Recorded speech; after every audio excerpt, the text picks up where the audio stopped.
Hi guys, how are you? Hope you all are well good. तो आज हम बात करने वाले हैं एक कहानी के बारे में जो कि रियलिटी से बिल्कुल अलग है। सिर्फ ये एक मनगढ़ंत कहानी है, इसका रियलिटी से कोई वास्ता नहीं है। ये कहानी सिर्फ मजे के लिए है और इस कहानी को एंजॉय करिए। तो कहानी है मुक्ति और प्रिया के बारे में। तो मुक्ति है इस कहानी में जो कि खुद चाहती है मुक्ति, यानी मुक्ति खुद मुक्ति चाहती है। लेकिन मुक्ति किससे मुक्ति चाहती है, इस बारे में हम जानेंगे इस वीडियो में।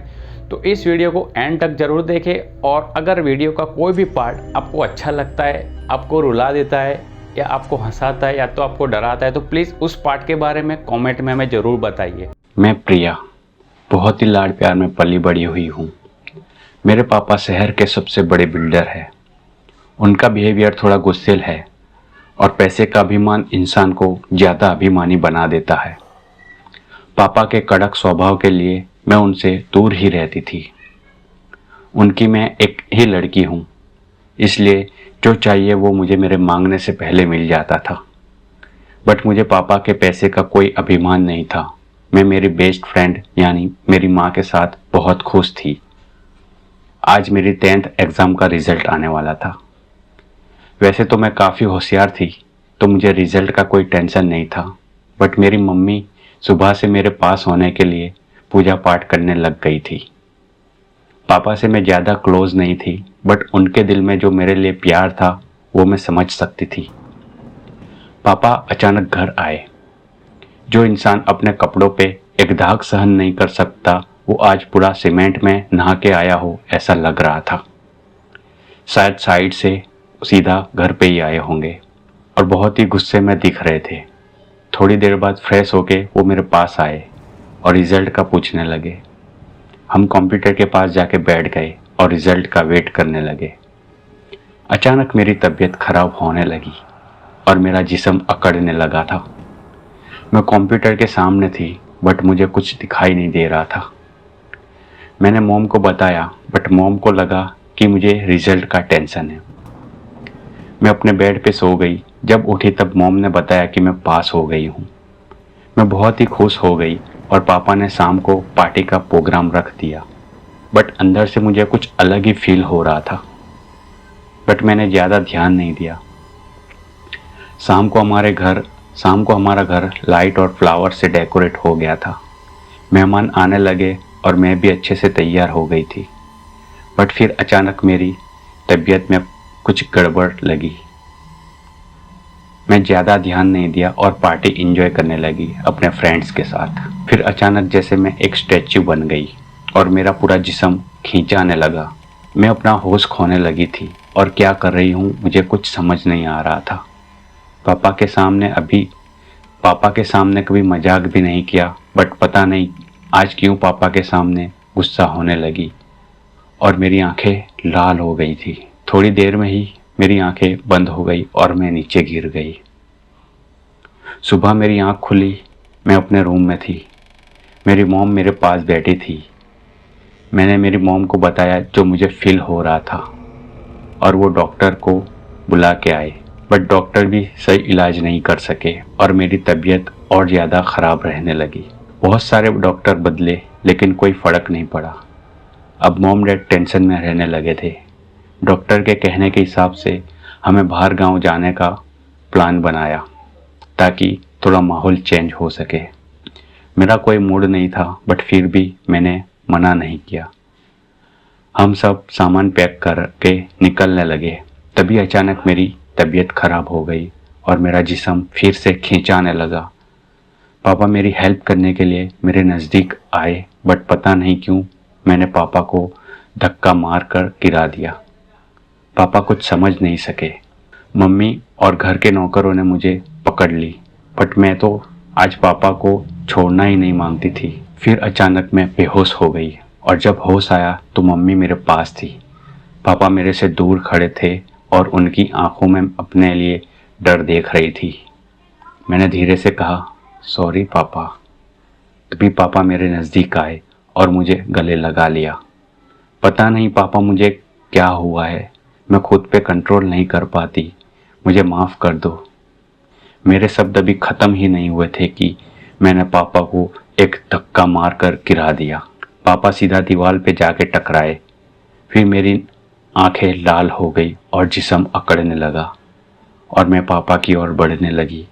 तभी मेरे पापा के कहते ही नौकरों ने मुझे बेड के साथ बांध दिया। मेरे अंदर बहुत ही गुस्सा था। मेरी नज़रें पापा के सामने ही थी। मैं खुद को छुड़ाने की कोशिश कर रही थी। मेरे खुले बाल और लाल आंखें देखकर मेरी मम्मी भी डरने लगी थी। बहुत तड़पने के बाद मैं फिर से बेहोश हो गई और बेड पे ही पड़ी रही। हमारे नौकरों ने कहा, सेठ पक्का, प्रिया के जिस्म में किसी ने कब्जा कर लिया है। मेरी मम्मी और पापा भूत प्रेत में नहीं मानते थे, इसलिए मुझे मनोचिकित्सक के पास ले गए, जहां मेरा इलाज चालू किया। बट मुझे वहां से भी कुछ फ़र्क नहीं पड़ा। अब मुझे अजीब सपने आने लगे, जिसमें एक डरावनी लड़की बहुत रो रही है और मैं नींद से उड़ जाती हूँ। अब मुझे नींद भी कम आने लगी और जिस्म में कमजोरी आने लगी। आंखों के बाहर काले दाग होने लगे थे। मैं बहुत ही बीमार और डरावनी लगने लगी थी। अब पढ़ाई में भी दिल नहीं लगता था। पापा ने फिर से घूमने जाने का प्लान बनाया और हम ऊटी जाने के लिए निकले। वहाँ हमने एक छोटा सा बंगलो रेंट पे लिया। वहाँ का मौसम बहुत ही हसीन था, बट मेरा दिल नहीं लग रहा था। अब रात हुई तो मानो जैसे बंगलो के आसपास का माहौल डरावना लगने लगा था। हमें आज ऊटी आए हुए 3 दिन हो गए थे। हमने रात का खाना खाया और टीवी देखने लगे। अचानक मेरी आंखें लाल हो गई और जिस्म अकड़ने लगा। मम्मी ने तुरंत ही मुझे बेड पे सुला के दवाई दी, बट कोई फ़र्क नहीं पड़ा। मेरी नज़र जैसे पापा पे ही अटक गई हो। मेरी आवाज़ बदल गई और मैं पापा की तरफ चलने लगी। मम्मी ने तुरंत ही नीचे काम करने वाले अंकल को बुलाया और मुझे कुर्सी पे बिठा के पकड़ रखी। मेरा खुद पे से कंट्रोल ही उठ गया था। मुझे सिर्फ पापा ही दिखाई दे रहे थे। आंखें जिस्म में मानो जैसे कोई सोई मार रहा था। मेरा रूप बहुत ही भयानक लगने लगा था और मेरी आवाज़ भी। सब मेरे से डरने लगे थे और मैं खुद को छुड़ाने की कोशिश करने लगी। अचानक ही एक झटका महसूस हुआ, जिससे मैं जाके छत पे गैस के फुक्के की तरह चिपक गई। मैं सोच रही थी कि ये क्या हो रहा है मेरे साथ। मैं ऊपर से मम्मी, पापा और अंकल को देख रही थी। वो सब बहुत ही डर गए थे। मैं अंदर से ही मेरी मम्मी को मेरी हेल्प करने के लिए बुलाना चाहती थी, बट मानो जैसे मेरी आवाज़ दब सी गई हो। मैं अपनी मॉम के पास जाना चाहती थी, बट मेरी मॉम डर की वजह से मुझसे दूर जा रही थी। अचानक ही मैं छत के बीच के हिस्से से खिसकते हुए छत के कोने में चली गई।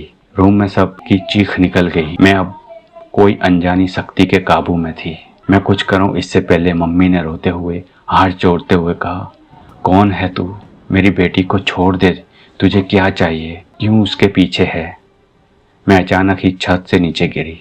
मम्मी ये देख ना सकी और मेरे पास आई, बट पता नहीं क्यों अजीब एहसास होने लगा मुझे।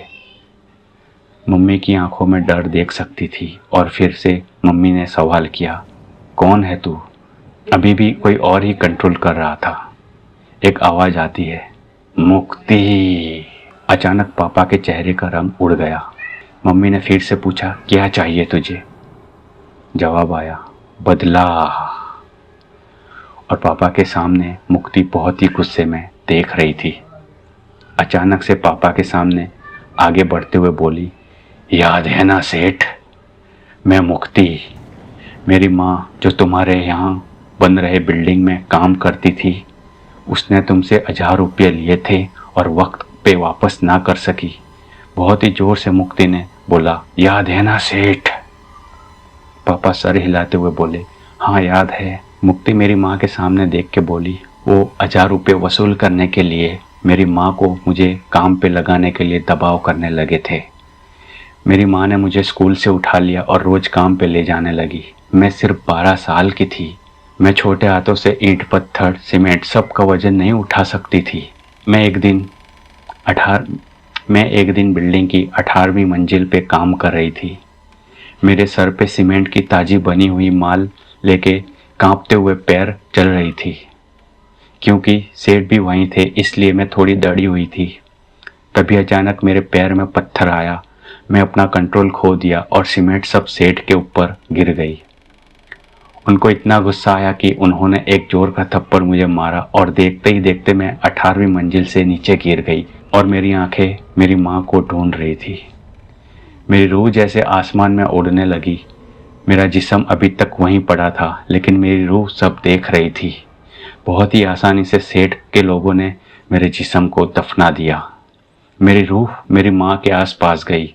मैं उसको बहुत ही रोते हुए और मेरे अंतिम दर्शन के लिए आजीजी करते हुए देखा, लेकिन सेठ का बिहेवियर बहुत ही खराब था। मेरी रूह अब बदला लेना चाहती है। सब बहुत डरे हुए थे, बट मुक्ति को सब ध्यान से सुन रहे थे। पापा तो डर के मारे एक कोने में जाके बैठ गए थे कि अब क्या होगा। मुक्ति ने फिर से बात स्टार्ट की। उसका आवाज एक मर्द की तरह अजीब हो गया था। मेरी मौत के बाद मेरी माँ को मेरे अंतिम दर्शन भी नहीं करने देने वाला सेठ अपनी बेटी का रिजल्ट देखने के लिए बैठ गया, जैसे मानो कुछ हुआ ही नहीं। तब पहली बार मैं प्रिया के जिस्म में आई थी। प्रिया और सेठानी का प्यार देख के मुझे मेरी माँ की याद आई। मेरी माँ मुझे याद करके बहुत रोती है। ये देख के मेरा गुस्सा और बढ़ गया। इतना बोल के मुक्ति पापा की तरफ गुस्से में जा रही थी। पापा रूम के बाहर जाने की कोशिश करने लगे, बट मुक्ति ने एक हाथ के इशारे से पापा को नीचे गिरा दिया। मम्मी ने जोर से चीख मारी। हाथ जोड़ते हुए मुक्ति को बोला, बेटा उनकी भूल हो गई, माफ़ कर दे उनको। रोते हुए मम्मी ने बोला, मेरी बेटी को और तकलीफ मत दो, एक माँ के ऊपर इतनी मेहरबानी कर दे। मुक्ति अब थोड़ी शांत हुई और बोली, मेरी माँ भी ऐसे ही सेठ के सामने रो रही थी, लेकिन मेरी माँ की एक नहीं सुनी। तब क्या उसको मेरी माँ की दया आई? उसने बहुत ही जोर से बोला और ये देख के पापा डर गए। पापा डरते हुए बोले, मैं तेरी माँ को वहाँ ले जाऊँगा जहाँ तुझे दफन की है। हाथ जोड़ते हुए मुझे माफ़ कर दे मुक्ति, मेरी भूल हो गई। मुक्ति जोर जोर से हंसने लगी और बोली, जल्दी कर सेठ, मेरी अंतिम दर्शन की मेरी माँ की इच्छा को पूरी करो। इतना बोल के सन्नाटा छा गया। मुक्ति शायद चली गई थी और मैं एक जिंदा लाश की तरह बेड पे पड़ी थी। हम तुरंत ही घर जाने के लिए ऊटी से निकल गए। दूसरे दिन हम घर तक पहुँचे, बट पापा ने गाड़ी मुक्ति के घर तरफ मोड़ दी और मुक्ति की माँ को गाड़ी में बिठा के मम्मी ने सब बताया उसको। मुझे फिर से तकलीफ होने लगी। मुक्ति उसकी माँ को मिलने के लिए आई थी। मुक्ति को मेरे अंदर महसूस कर रही थी। अब मुझे मुक्ति के लिए बुरा फील हो रहा था। जो कुछ भी उसके साथ हुआ वो सही नहीं हुआ। थोड़ी देर में हम वहाँ पहुँचे जहाँ मुक्ति को दफनाया था। मुक्ति बहुत ही तकलीफ महसूस कर रही थी। मुक्ति के जिस्म को बाहर निकाला। उसकी माँ का रोना देख के मेरी माँ भी रोने लगी थी। एक माँ ही एक दूसरी माँ का दर्द समझ सकती है, बट पापा को कुछ फर्क नहीं पड़ रहा था। वो तो बस जल्दी से इस मुसीबत से निकलना चाहते थे, बट मुक्ति ये सब जानती थी। मुक्ति के जिस्म को अब सम्मान के साथ अग्निदान के लिए तैयार किया, बट पापा अभी भी शायद मुक्ति के दर्द को समझ नहीं सके। कुछ भी हो बट मुक्ति तो एक बच्ची ही थी ना। अगर मेरे पापा ने मुक्ति को भी अपनी बेटी की तरह देखा होता तो शायद आज ये नौबत नहीं आती। 1000 रुपये जैसी छोटी रकम के लिए एक बच्ची की जिंदगी खराब हो गई थी, बट पापा के गुस्से वाले बिहेवियर के लिए मुक्ति ने अपनी जान गंवा दी। ये सब काफ़ी नहीं था कि पापा ने एक और गलती करी। कानून के डर के लिए मुक्ति के अंतिम संस्कार भी नहीं किए और मुक्ति की माँ को सहारा देने के बजाय उसको और तकलीफ दी। जब साइड के पीछे के हिस्से में अग्निदान के लिए मुक्ति की आधी सड़ गई लाश को लकड़ों के ऊपर रखा, उस वक्त मुक्ति को मैं अपने अंदर महसूस कर रही थी। वो अपनी माँ को गले लगा के बहुत रोई और फिर मेरी माँ को गले लगा के बहुत रोई। सेठ, मेरी माँ को तुमने जिंदगी भर के लिए दूर की है, उसका बदला मैं जरूर लूंगी। पापा कुछ समझ ना सके। मैं और मुक्ति 18वीं मंजिल पे पहुंच गए। अब मुझे मुक्ति से जरा भी डर नहीं लग रहा था। मैंने ऊपर से मम्मी को आवाज दी, मम्मी मम्मी, और पापा कुछ करते इससे पहले मैं और मुक्ति ने नीचे कूद दिया। मेरा जिस्म तो नीचे गिरा, बट मैं और मुक्ति एक दूसरे का हाथ पकड़ के आसमान में समा गए। सो गाइस, कैसी लगी आपको ये वीडियो? अगर आपको वीडियो अच्छी लगी हो तो प्लीज़ कमेंट में बताएं और वीडियो को लाइक करें और चैनल को सब्सक्राइब करें और बेल नोटिफिकेशन को भी दबा दें ताकि आने वाली ऐसी वीडियोस अब आपको मिलती रहेगी। तो इस चैनल पे अब आपको रेगुलर वीडियोस मिलती रहेगी, तो प्लीज़ चैनल को सब्सक्राइब कर ले और नोटिफिकेशन को भी दबा दे ताकि आने वाली हर वीडियोस की नोटिफिकेशन आपको मिलती रहे। तब तक के लिए take care, bye and enjoy your day.